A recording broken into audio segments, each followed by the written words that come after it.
Hi friends, இப்போ ரீசெண்டாக நம்ம Thala Ajith sir press notice ஒன்று ரிலீஸ் பண்ணியிருக்காரு. அப்படி அந்த ப்ரெஸ் நோட்டீஸில் என்ன சொல்லியிருக்காருன்னா, சமீப காலமாக முக்கிய நிகழ்வுகளில் பொதுவெளியில் அநாகரிகமாக தேவையில்லாமல் எழுப்பப்படும் கடவுளே அஜித்தே என்ற இந்த கோஷம் என்னை கவலையடைய செய்திருக்கிறது. எனது பெயரை தவிர்த்து என் பெயருடன் வேறு எந்த முன்னோட்டமும் சேர்த்து அழைக்கப்படுவதில் நான் துளியும் உடன்படவில்லை. எனது பெயரில் மட்டுமே நான் அழைக்கப்பட வேண்டும் என விரும்புகிறேன்.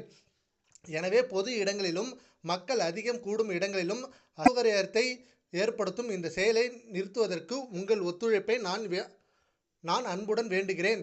என்னுடைய இந்த கோரிக்கைக்கு உடனடியாக மதிப்பு கொடுப்பீர்கள் என்று நம்புகிறேன். யாரையும் புண்படுத்தாமல் கடினமாக உழைத்து உங்கள் குடும்பத்தை கவனித்துக் கொள்ளுங்கள் மற்றும் சட்டத்தை மதிக்கும் குடிமக்களாக இருங்கள். உங்களுக்கும் உங்கள் குடும்பத்தினருக்கும் அழகான வாழ்க்கையை அமைய வாழ்த்துக்கள். வாழ விடு, அன்புடன் அஜித்குமார் அப்படின்னு இந்த ப்ரெஸ் நோட்டீஸில் சொல்லியிருக்காரு. அண்ட் இவ்வளோ நாளாக எந்த ஈவெண்ட்டாக இருந்தாலும் அங்கே நம்ம ஏகே ரசிகர்கள் கடவுளே அஜித்தே அப்படின்ற அந்த ட்ரெண்டிங்கான வார்த்தையை சொல்லி வேறு லெவல் சம்பவம் பண்ணிட்டு இருந்தாங்க. அண்ட் இப்போ நம்ம தல அஜித் சாரே அப்படி ஒரு வார்த்தையை உபயோகிக்க வேண்டாம் அப்படின்னு கான்ஃபிடென்ட்டாக சொல்லியிருக்காரு.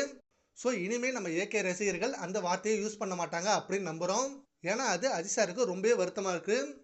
சரி, ஓகே ஃப்ரெண்ட்ஸ், இப்போ நம்ம தல அஜித் சார் ரிலீஸ் பண்ண இந்த ப்ரெஸ் நோட்டீஸை பற்றி உங்கள் ஒப்பீனியனை நம்ம கமெண்ட் பாக்ஸில் கமெண்ட் பண்ணுங்கள். Thank you friends.